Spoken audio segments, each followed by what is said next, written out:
This is Big Island Video News for Memorial Day, May 29th, 2023. A wet Sunday generated quite a bit of steam at Kilauea's summit caldera, visible on this USGS webcam, partially obscured by clouds and rain. Kilauea is not erupting, although scientists say the volcano continues to exhibit signs of heightened unrest. Inflationary tilt and elevated seismicity continue, with daily rates somewhat variable. There were over 120 earthquakes recorded in this summit area on Saturday.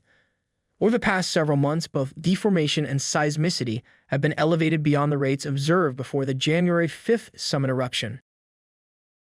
An effort to catch and relocate a large number of feral cats from a parking lot in the Waikoloa resort area is underway, with 64 cats already reported captured, spayed, and neutered and rehomed. The Hawaii Department of Land and Natural Resources recently ordered the removal of cat feeding stations placed by feline advocates in the parking lot of Queens Marketplace, due to the impact the stations have on the nene, Hawaii's threatened native goose. The cat relocation project was initiated and carried out by local animal rescue organizations Aloha Animal Oasis and Hawaii Animal Kuleana Alliance. Those involved estimate around 100 cats remain in the Queens Marketplace area, and the effort to find them all new homes continues. A canoe regatta in Canoe was put on hold Saturday after multiple course markers anchored by cinder blocks were found on the coral reef.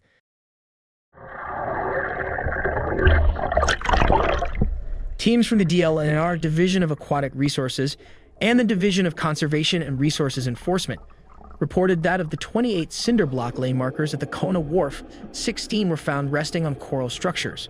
The Founders Regatta, hosted by the Kea'o Canoe Club, was eventually allowed to continue, but state officials said the markers were to be removed at the end of the day. A complete assessment of any possible coral damage is being made. Attention. Hut. 5 new deputy sheriffs will be assigned to Hawaii Island following the graduation of the latest law enforcement recruit class. Officials with the Department of Public Safety and Department of Law Enforcement joined family members and friends on Friday for the ceremony held at the State Capitol Auditorium in Honolulu, as 13 new deputies were added to the Sheriff Division. They will be assigned to positions across the state. The state says the recruits were trained in more than 1,000 hours of academic instruction and practical testing in constitutional and criminal law, ethical uses of force, physical fitness, traffic enforcement, firearms, and physical control tactics. As I mentioned to this class when I initially spoke to them during the initial weeks of training in their careers in law enforcement, they will face situations that will test the content of their character, their commitment, and their courage of conviction. The challenge for them is to do what is right. In doing so, they will have the greatest impact on public safety and gain the respect and admiration of their peers, their supervisors, and the public we so willingly serve. The final ceremony for this year's Maunakea Scholars Program was held at Kealakehe High School, where 15 juniors received telescope time this year after submitting winning proposals.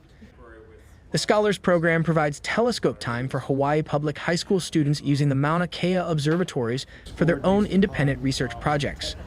Students from 5 public high schools statewide participated in the program. Over the years since we started Mauna Kea Scholars, we've added additional schools, and every single year the proposals just get better and better and better. The students are really rising to the occasion, and the proposals that we get from every school that we work with are asking the questions that professional astronomers are asking in really smart and creative ways. 47 students have received telescope time at the observatories, with an additional 10 students receiving honorable mentions. Bill. Mr. Chen.